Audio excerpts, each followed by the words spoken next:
Haleluya, silakan duduk kembali Bapak Ibu. Bulan ini kita banyak belajar tentang conviction atau penginsyafan atau penyadaran.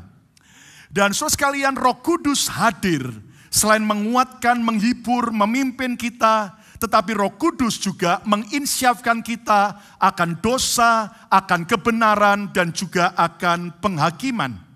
Nah, sekarang pertanyaannya, setelah kita diinsyafkan oleh Roh Kudus, apa yang Tuhan mau kita kerjakan? Lihat, Tuhan Yesus berkata sebelum dia ditangkap dan disalibkan, dia berkata kepada Simon Petrus, Lukas 22 ayat 31 sampai 32. Simon, Simon, lihat, iblis telah menuntut untuk menampi kamu seperti gandum. Tetapi aku, Yesus, telah berdoa untuk engkau, supaya imanmu jangan gugur. Dan engkau, jikalau engkau sudah insyaf, kuatkanlah saudara-saudaramu. Sebuah kalimat yang penting, mari kita akan baca bersama-sama lagi 2 ayat ini. Semua baca keras, 2, 3. Simon, Simon, lihat, iblis telah menuntut untuk menampi kamu seperti gandum. Tetapi aku telah berdoa untuk engkau, supaya imanmu jangan gugur. Dan engkau, jikalau engkau sudah insyaf, kuatkanlah saudara-saudaramu. Dan kalau Anda dan saya ingat, akhirnya Simon Petrus imannya gugur. Kondisinya mengalami kehancuran. Lihat bagaimana 3 kali Simon Petrus menyangkal Yesus. Bahkan berkata, aku bersumpah aku tidak kenal dia. Tetapi saudara sekalian, ternyata ketika Simon sedang gagal, sedang lemah, sedang runtuh imannya, kita berkata, aku Yesus telah berdoa untuk engkau. Percayalah, di saat kita lemah, di saat kita gagal, kita tidak sendirian. Tuhan mendoakan, Tuhan menyertai kita. Yang percaya, tepuk tangan yang meriah bagi Tuhan Yesus. Nah, kegagalan Simon Petrus saat mengikut Yesus, akhirnya justru berubah menjadi sebuah titik balik. Ayo yang online coba ketik dan semua katakan, menjadi titik balik. 2, 3, menjadi titik balik, sehingga Simon Petrus bertobat. Dia dipulihkan dan dipakai Tuhan secara ajaib. Simon Petrus akhirnya setelah dia insyaf, akhirnya dia kembali membawa banyak orang datang kepada Yesus. Bahkan Petrus menjadi tokoh kebangunan rohani dan serta menjadi para pemimpin, para rasul-rasul. Dan sampai hari ini, kalau Anda ke Vatikan Roma, maka gereja itu diberi nama Saint Peter Church. Artinya mereka dan orang percaya mengakui Simon yang pernah gagal, Simon yang pernah lemah, Simon Petrus yang pernah nyangkal Yesus. Namun saat dia insyaf, saat dia dipulihkan Tuhan, dia bisa menjadi bapak bagi banyak gereja. Yang setuju, kita beri tepuk tangan yang meriah bagi Tuhan Yesus. Nah, apa yang Tuhan mau kita kerjakan setelah Tuhan insyafkan kita? Yesus berkata, kuatkanlah saudara-saudaramu. Ayo ucapkan bersama saya, 2, 3. Kuatkanlah saudara-saudaramu. Nah, tema khotbah kita hari ini adalah kuatkanlah saudara-saudaramu. Nah, tugas Roh Kudus adalah menginsyafkan kita akan dosa, akan kebenaran dan penghakiman. Namun tugas kita setelah kita insyaf adalah menguatkan saudara-saudara kita. Saudara sekalian, hari-hari ini ada banyak orang sedang membutuhkan kekuatan. Kenapa saudara sekalian? Karena pandemik ini telah menggoncangkan iman banyak orang percaya. Ada banyak orang-orang percaya, bahkan hamba Tuhan, akhirnya jadi lemah, mundur, jauh dari Tuhan. Bahkan setelah pandemik lewat, Masih ada banyak orang yang akhirnya, saudaraku, belum mengalami kebangunan rohani kembali. Nah, saudara sekalian, di tengah-tengah situasi seperti ini, Tuhan berkata, Tuhan panggil kita, setelah kita insyaf, tugas kita menguatkan saudara-saudara kita.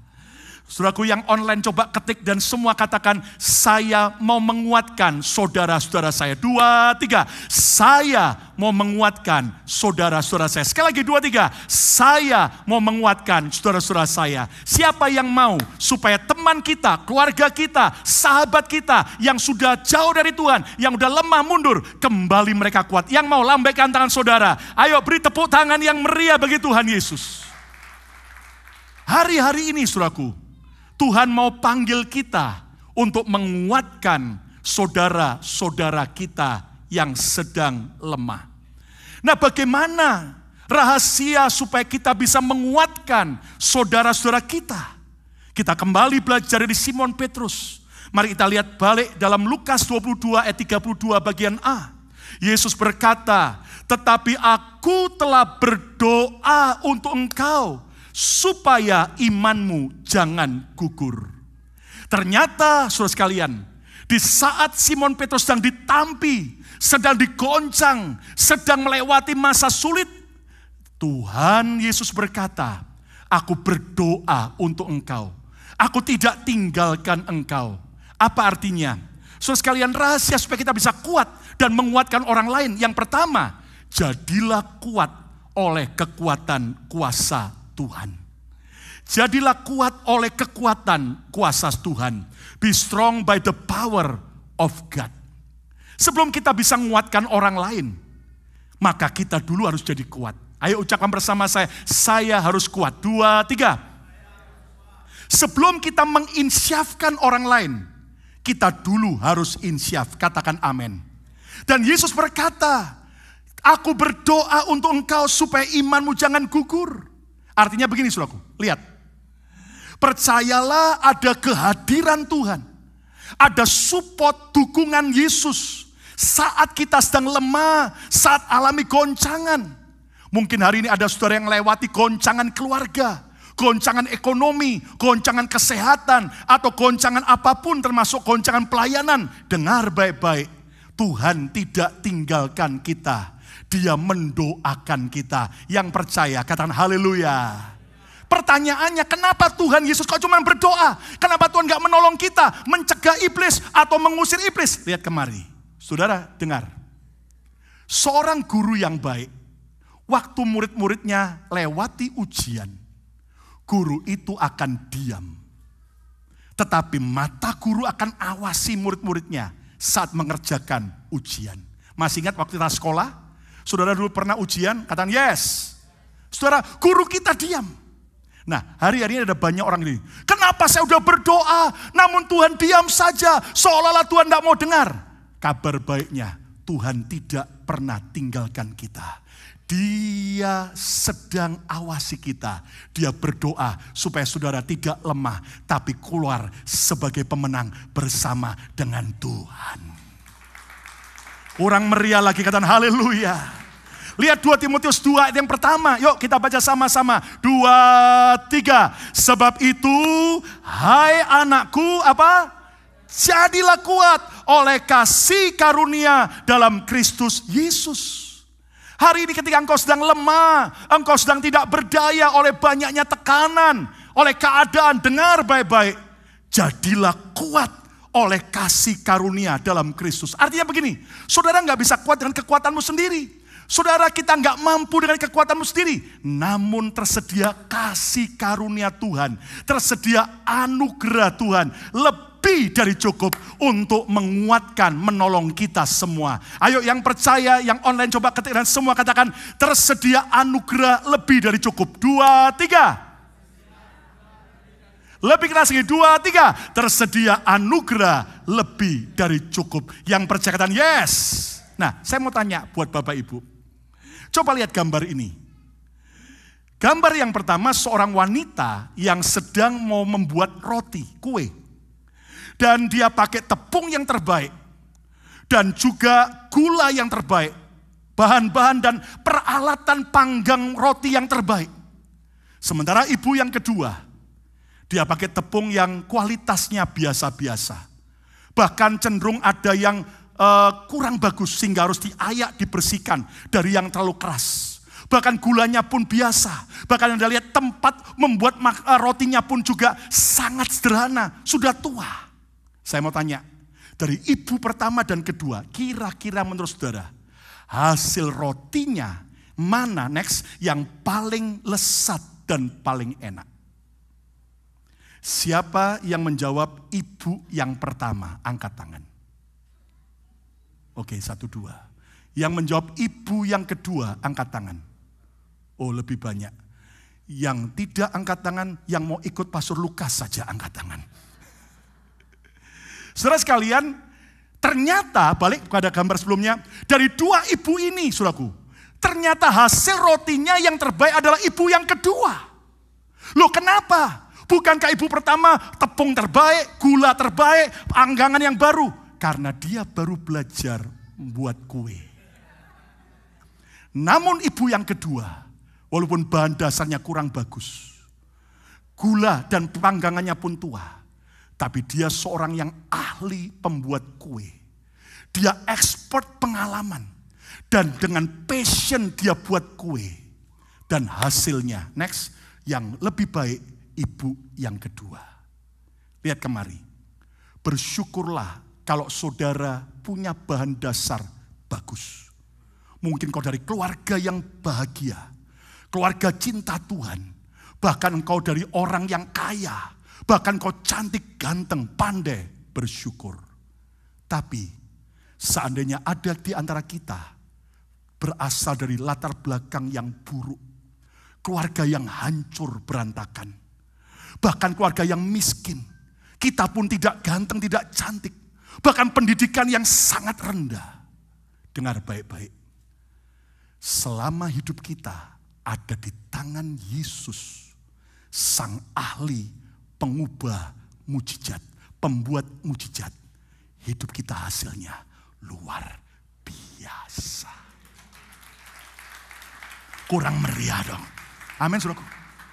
Hari ini mungkin kau berkata, masa laluku buruk, aku sudah hancur, aku sudah gagal, aku lemah, terpuruk, aku bukan orang kaya, aku orang gagal. Tidak peduli. Asal hari ini kau serahkan hidupmu ke tangan Tuhan, sang pembuat keajaiban. Ke tangan Yesus yang sangat ahli memulihkan dan mengangkat kita kembali. Hidup kita akan spesial, berhasil, dan mulia. Tepuk tangan yang meriah bagi Tuhan Yesus. Hari ini saudaraku, izinkan tangan Yesus yang punya kuasa, yang sangat mengasihi kita untuk menjamah, menyentuh, dan membentuk hidupmu. Gak peduli latar belakang kita seburuk apa. Hari ini, tangan kasih Tuhan siap melawat saudara dan saya. Kita bisa kuat karena tangan Tuhan yang menguatkan kita. Tepuk tangan yang meriah bagi Tuhan Yesus. Lihat Efesus 6 ayat 10. Mari baca sama-sama. 2, 3. Akhirnya hendaklah kamu kuat di dalam Tuhan. Di dalam kekuatan apa? Kuasanya. Kita bisa kuat. Kita bisa jadi pemenang. Kita bisa berhasil. Karena ketika ada kekuatan kuasa Tuhan menguatkan kita. Yang percaya katakan haleluya. Rahasia jadi kuat bagaimana? Alami kuasa kehadiran Yesus. Jangan cuman dengar khotbah, jangan cuman datang ke gereja, tapi engkau harus ketemu dengan Yesus, alami sentuhan zaman Tuhan. Yang percaya katakan haleluya. Nanti selesai khotbah, saya akan undang bagi saudara yang mau saja untuk maju ke depan. Kita adakan doa pengurapan. Tapi kalau Anda yang mau tetap nyaman di kursi, Anda sudah terima minyak dan Anda boleh urapi dengan iman. Tidak apa-apa. Nah, saudara sekalian, tapi mari kita belajar. Kita perlu sentuhan tangan Tuhan yang ajaib. Dari bahan yang buruk, tapi kalau di tangan Tuhan akan dahsyat dan ajaib. Alami juga kuasa doa dan pujian. Saat kita tak berdaya, naikkan pujian pengharapan kita. Saat engkau sudah berkata enggak ada jalan, naikkan pujian pengharapanmu. Dan percayalah di tangan Tuhan dengan kekuatan kuasanya apa yang mustahil jadi mungkin bersama Tuhan. Tepuk tangan yang meriah bagi Tuhan Yesus. Amin. Dan alami kuasa firman. Firman yang menjadi sebuah jawaban. Firman yang mengadakan apa yang tidak ada menjadi ada.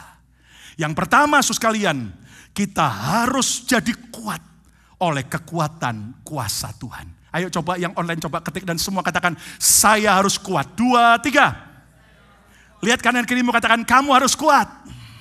Aku juga harus kuat. Kita beri tepuk tangan yang meriah bagi Tuhan Yesus. Yang kedua, bagaimana kita bisa menguatkan saudara-saudara kita yang sedang lemah? Balik Lukas 22 ayat 32 bagian B sekarang. Yesus bilang begini, dan engkau Simon Petrus, jika engkau sudah insyaf, kuatkanlah saudara-saudaramu. So when you have repented and turned to me again, strengthen your brothers. Dan kalau kamu sudah bertobat dan kembali kepadaku, kata Yesus, kuatkanlah saudara-saudaramu. Ternyata sebelum Simon Petrus bisa menguatkan yang lain, dia harus alami penginsyafan dulu. Dia harus alami pertobatan. Dia sampai kembali pada Tuhan. Ada sebuah perubahan hidup. Dan ini bicara apa? Yang kedua, jadilah inspirasi bagi orang lain. Cara terbaik menguatkan orang lain adalah melalui keteladanan hidup kita sebagai sumber inspirasi. Lihat 1 Petrus 5 ayat 3. Simon Petrus memberi sebuah nasihat buat kita di masa tuanya. Janganlah kamu berbuat seolah-olah kamu mau memerintah atas mereka yang dipercayakan kepadamu. Tetapi, ayo baca sama-sama. 2, 3. Hendaklah kamu menjadi teladan bagi kawanan domba itu. Kata teladan di sini dalam bahasa Yunani aslinya itu digambarkan, diilustrasikan seperti seorang raja ketika dia mau mengirimkan surat kepada baik kerajaan lain maupun daerah wilayahnya yang jauh. Maka sang raja mulai bicara. Lalu kemudian juru tulis mulai menulis di sebuah kulit binatang yang kering. Lalu kemudian setelah selesai digulung. Lalu kemudian di bagian tutupan itu, pertemuan itu, mulai diteteskan sebuah lilin atau malam. Ketika sudah mulai banyak, maka raja melepas cincin yang ada dalam meterainya. Lalu dibenamkan sampai kering. Dan begitu kering dicabut, maka orang lihat ada stempel cincin milik raja.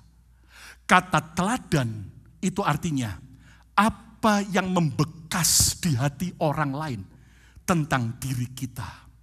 Dan ternyata kita bisa kuatkan orang lain.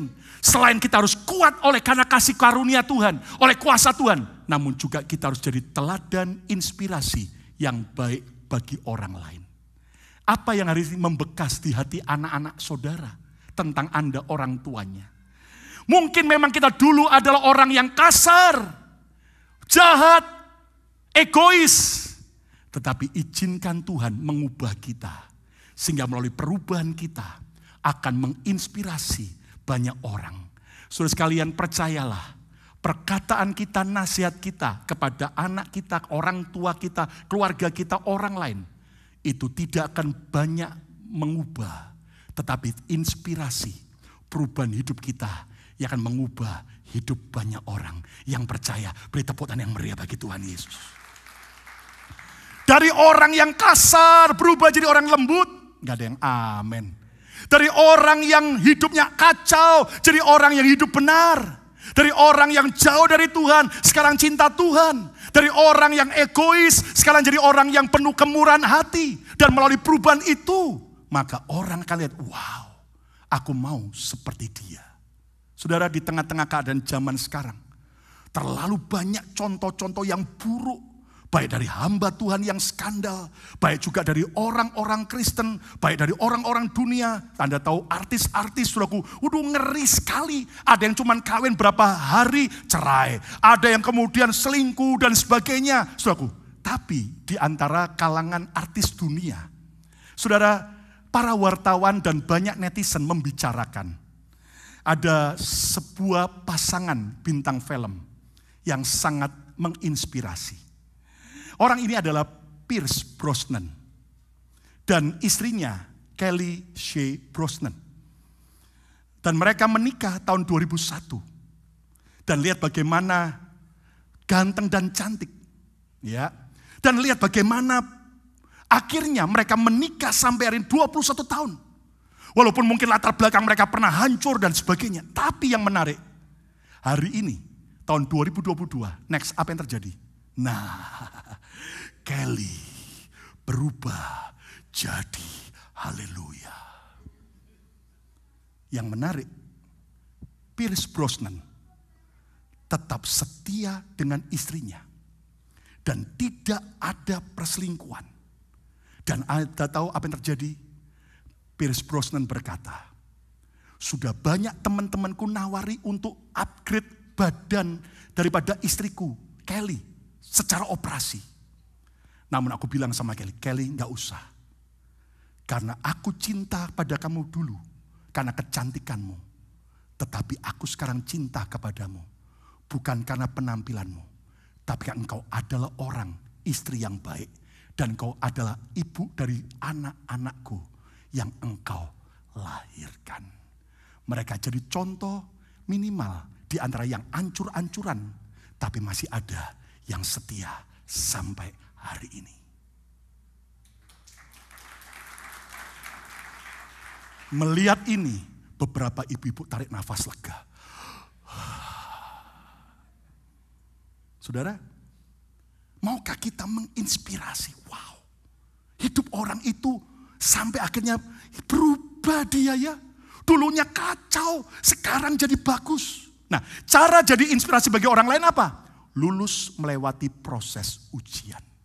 Saudara, saya berkata dengan beberapa teman hamba Tuhan, ketika kami ngobrol, we have own battle. Setiap kita punya battle kita, tantangan, medan perang kita. Ada saudara juga, saya mau beritahu semua kita punya salib, punya battle, punya pergumulan masing-masing. Ada saudara yang mungkin lagi bergumul soal status imigrasi, tapi beberapa saudara, gak ada masalah soal imigrasi. Namun kau bergumul soal anak, namun mungkin kau bergumul soal pasanganmu, soal kesehatan, soal ekonomi. Dengar baik-baik, kita tidak boleh kalah, tidak boleh kemudian gagal bersama Tuhan. Kita harus lulus lewati setiap ujian demi ujian. Yang mau lulus katakan yes. Berdiri teguh dalam iman. Yang lain mundur, yang lain kemudian tinggalkan Tuhan, yang lain gak mau melayani lagi. Namun saudara jadi inspirasi. Engkau tetap teguh, setia. Dan saudaraku, saya ngobrol dengan banyak hamba Tuhan, para gembala. Dan mereka bilang begini, sekarang ternyata di seluruh dunia, gak cuma di Amerika, di Indonesia, di berbagai belahan negara. Saudara, pandemik ini menggoncang banyak gereja, banyak saudaraku, orang percaya. Sehingga akibatnya sudah tahu bahwa sekarang ini katanya ada hal yang aneh. Orang Kristen tuh hanya hal yang kecil-kecil aja. Gampang tersinggung, gampang marah. Lalu kemudian kecewa, kemudian tidak mau ke gereja, tidak mau pelayanan. Hal-hal kecil. Nah, saudara sekalian, kita tidak boleh goyah. Lewati tantangan apapun, tetap berdiri teguh dalam iman. Yang mau, kita beri tepuk tangan yang meriah bagi Tuhan Yesus. Miliki bobot rohani lebih matang dan lebih dewasa. Enggak terus jadi Kristen yang kanak-kanak, tapi makin dewasa, lewati masalah kecil maupun masalah besar, itu tetap kita berespon benar. Dan perubahan hidup kita, itu adalah cara agar kita jadi contoh, inspirasi baik bagi orang lain. Sekali lagi, enggak peduli masa lalu kita. Yang penting hari ini engkau di tangan Tuhan yang ajaib. Dia akan ubah kita jadi luar biasa. Yang ketiga, yang terakhir, bagaimana cara menguatkan saudara-saudara kita? Balik Lukas 22 ayat 32 bagian B. Dan engkau Simon, jikalau engkau sudah insyaf, kuatkanlah saudara-saudaramu. So when you have repented and turn to me again, strengthen your brothers. Kuatkanlah saudara-saudaramu. Yang ketiga, bawa kembali mereka kepada panggilan dan rencana Tuhan. Bawa orang lain kembali kepada panggilan dan rencana Tuhan. Simon Petrus yang akhirnya sempat hilang dari panggilan Tuhan. Makanya pada waktu dia sudah gagal, di tepi Danau Galilea. Saya yakin tempat yang sama atau mungkin agak berdekatan.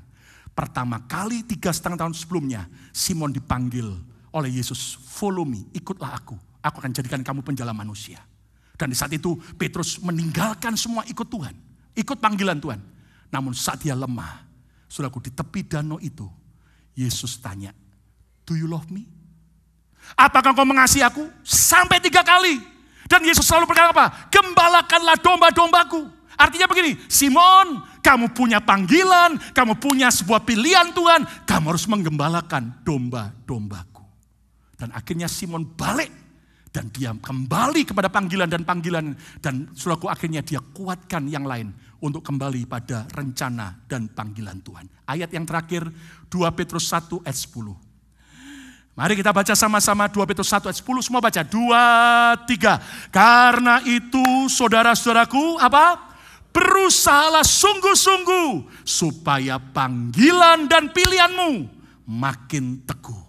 Sebab jikalau kamu melakukannya, kamu tidak akan pernah tersandung.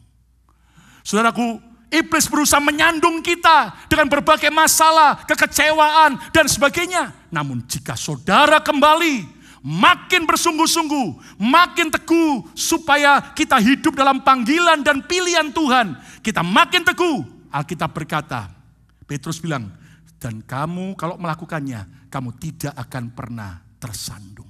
Saudara, setiap kali ke airport, Anda tahu ada banyak orang di airport.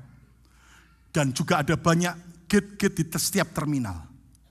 Namun ketika tiba-tiba Anda mau kemana, Anda bingung. Anda lihat screen, ya kan? Lalu Anda lihat nomor penerbangan Anda. Dan Anda cocokkan, oh ke gate itu, oh boardingnya jam itu. Maka Anda tidak akan bingung lagi. Anda tahu kemana Anda harus pergi. Dan kemana Anda akan naik pesawat sampai tujuan. Atau bahkan mungkin pada saat kita mungkin bingung, tiba-tiba ada suara speaker di airport. Lukas Kusuma diharap segera datang ke gate nomor A10. Karena pesawat segera akan berangkat. Maka ketika saya dengar suara saya dipanggil, saya akan tahu persis kemana saya harus pergi. Dan gimana tujuan saya. Hari ini Tuhan sedang panggil kita kembali. Agar kita tahu bahwa Tuhan pilih kita. Di antara sekian banyak orang Indonesia, Anda bisa datang ke Philadelphia. Bukan cuma untuk hidup lebih baik. Bukan cuma untuk supaya diberkati dan jadi kaya. Ada panggilan Tuhan yang lebih mulia dari semua itu. Tepuk tangan yang meriah bagi Tuhan Yesus. Di Amerika ada seorang pria bernama John. Waktu dia muda, dia cinta Tuhan. Dan dia hidup melayani Tuhan. Dan waktu itu dia menikah sangat muda sekali. Dan rupanya semua berantakan. Bahkan istri John meninggalkan dia. Akhirnya bercerai. Dalam keadaan hancur itu, John kecewa dengan Tuhan. Dia tinggalkan gereja. Dia tinggalkan pelayanan. Dan dia akhirnya mencoba hidup menjadi sales asuransi jiwa. Dan dalam keadaan kacau, kembali pada hidup yang lama. Untung John bertemu dengan seorang temannya yang cinta Tuhan. Dan John dibawa kembali kepada panggilan dan pilihan Tuhan. Dan John kembali kenal panggilan Tuhan. Singkatnya waktu sangat muda sekali dia kembali mulai masuk ke sekolah teologi, sekolah Alkitab. Dan dia belajar firman di sana. Hidupnya diubah Tuhan. Dia tinggalkan semua hidup lamanya. Sampai akhirnya di sekolah Alkitab itu dia ketemu dengan seorang wanita yang juga adalah siswi di kelasnya. Akhirnya mereka pacaran, singkatnya waktu mereka lulus, mereka menikah. Dan akhirnya John kembali melayani. Tentunya ada pro dan kontra. Tapi yang menarik dari pernikahan John ini, lahirlah beberapa orang anak. Dan akhirnya salah seorang anaknya hari ini dikenal sebagai Joel Osteen. Next. Dan Joel Osteen menggembalakan gereja di Lakewood Church, Houston, Texas. Termasuk salah satu gereja terbesar di Amerika. Karena seorang ayah, seorang John mau kembali pada Tuhan, kepada panggilan. Dan seburuk, sehancur apapun, Tuhan bisa pulihkan. Bahkan siapa menduga anaknya Joel Osteen jadi hamba Tuhan yang dipakai Tuhan sampai hari ini. Beri tepuk tangan yang meriah bagi Tuhan. Kembali kepada panggilan dan pilihan Tuhan. Saudara, mungkin selama ini engkau sudah membias untuk apa engkau hidup. Oh, yang penting saya ngejar kaya, saya sukses. Itu bagus, Tuhan suka Anda diberkati. Tapi jangan berhenti hanya jadi kaya. Ada panggilan destiny Tuhan untuk engkau mau melayani Tuhan. Melayani Tuhan gak semua harus jadi pendeta seperti saya. Tapi engkau tetap sebagai seorang karyawan, kaum profesional, ibu rumah tangga, atau pengusaha. Tapi engkau benar-benar hidup bagi Tuhan dan mengenapi rencananya. Yang mau bertepuk tangan yang meriah bagi Tuhan Yesus. Apa panggilan dan rencana Tuhan bagi kita? Bawa dan muridkan orang lain kepada Yesus. Yesus berkata, pergi jadikan segala bangsa muridku. Hari ini kalau ada anggota keluargamu, ada anakmu, orang tuamu, saudaramu, iparmu, atau juga ada teman sahabatmu, atau siapapun yang kau jumpai, yang mereka sudah mundur dari Tuhan, atau sudah lama tidak percaya Yesus, bawa mereka kembali, muridkan, supaya mereka datang kembali pada Yesus. Layani Tuhan dan sesama. Hidup ini harus jadi berkat. Dan berikutnya diberkati untuk menjadi saluran berkat. Saudara, apa sih artinya? Kita mau dapat apa sih di dunia ini? Mau kejar apa sih? Saudara, Anda mau kejar rumah lebih banyak? Gak masalah. Anda mau kejar mobil lebih banyak? Gak masalah. Anda mau kejar semua barang-barang yang mewah, luxurious lebih banyak? Gak masalah. Tapi pertanyaannya, toh nanti waktu kita mati, saudara misalnya punya 1000 pasang sepatu dan 1000 pasang tas bermerek. Saya mau tanya, kira-kira nanti waktu mati yang Anda bawa ke dalam kubur berapa sepatu? Ditanya nggak jawab. Pastor Lukas, saya akan memberi surat wasiat. 1000 sepatu saya masukkan ke dalam peti semua. Emangnya langsung dipaketkan ke Indonesia, dikirim ke Indonesia. Kontainer namanya. Berapa banyak mobil, rumah yang kita mau kumpulkan. Toh nanti waktu kita mati, kuburan kita sama, 2 kali 1. Ada yang mau pesen 10 kali 20? Itu bukan kuburan, kolam renang, saudara. Tapi mari, hidup diberkati gak masalah. Tapi mari hidup jadi berkat. Yang mau tepuk tangan yang meriah bagi Tuhan Yesus. Kembali pada panggilan Tuhan. Kemarin waktu di Toronto menghadiri pemakaman om saya. Ada banyak orang saya temui dan ngobrol. Dan lumayanlah banyak yang mereka jadi sahabat Mesbah Mujizat. Mereka ikuti dan berterima kasih. Lagu-lagu yang kita nyanyikan jadi berkat, firman dan sebagainya. Lalu kemudian ada yang tanya gini. Pastor Lukas. Dan dia rupanya dari aliran Kristen yang lain. Ya, dia bilang gini. Aku lihat bagaimana Tuhan menyertai pelayananmu. Diberkati dan kamu jadi berkat. Waktu saya sampaikan firman dalam acara penghiburan itu saya cerita bagaimana hidup ini harus jadi berkat. Dan kita oleh kemurahan Tuhan 2,5 tahun ini kita beri makan sampai hari tiap Kamis bagi komunitas. Lalu dia bilang gini, kamu tahu gerejaku itu, aduh orang-orangnya, jemaatnya, pengurusnya kaya-kaya. Tapi pelitnya bukan main. Bahkan kalau ngasih persembahan itu kadang-kadang bukan $1. 50 sen. Oh, saya kaget. Loh bagaimana Bapak bisa tahu? Oh saya ini bendaharanya. Saya ini pengurus intinya. Dan kenapa seperti itu? Ya saya jujur kasih karunia. Kalau gereja ini makin terus Tuhan berkati. Tapi yang paling penting saya bilang. Saya mau bawa gereja ini, jemaat ini. Terus kenal panggilan. Terus kenal tujuan hidup. Hidup bukan untuk diri sendiri. Hidup jadi berkat. Hidup bukan untuk diri sendiri. Hidup untuk melayani. Hidup bukan untuk diri sendiri. Tapi untuk memuliakan Tuhan. Kesimpulannya, kuatkanlah mereka yang lemah. Agar kembali kepada Tuhan. Ada banyak orang yang butuh kekuatan. Dan jadilah jawaban buat mereka. Rahasia menguatkan saudara-saudara kita yang pertama. Jadilah kuat oleh kekuatan kuasa Tuhan. Saudara, percaya tersedia kasih karunia lebih dari cukup. Di setiap musim hidup kita, terima anugerahnya. Gak peduli masa lalu kita, segagal apapun kita, serumit apapun masalah kita. Seperti tepung yang jelek tadi, asal di tangan ibu yang pengalaman, yang mahir, akan berubah jadi roti yang terbaik.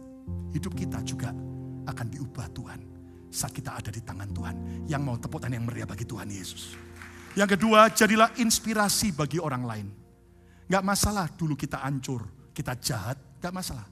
Yang penting melalui perubahan kita, bertobat kembali kepada Tuhan, maka orang akan lihat ada perubahan kita. Yang ketiga, bawa kembali kepada panggilan dan rencana Tuhan. Ada banyak orang sedang kehilangan panggilannya, bawa mereka, minimal kita dulu, kembali kepada panggilan Tuhan. Siapa mau menguatkan mereka yang lemah? Yang mau tepuk tangan yang meriah bagi Tuhan Yesus?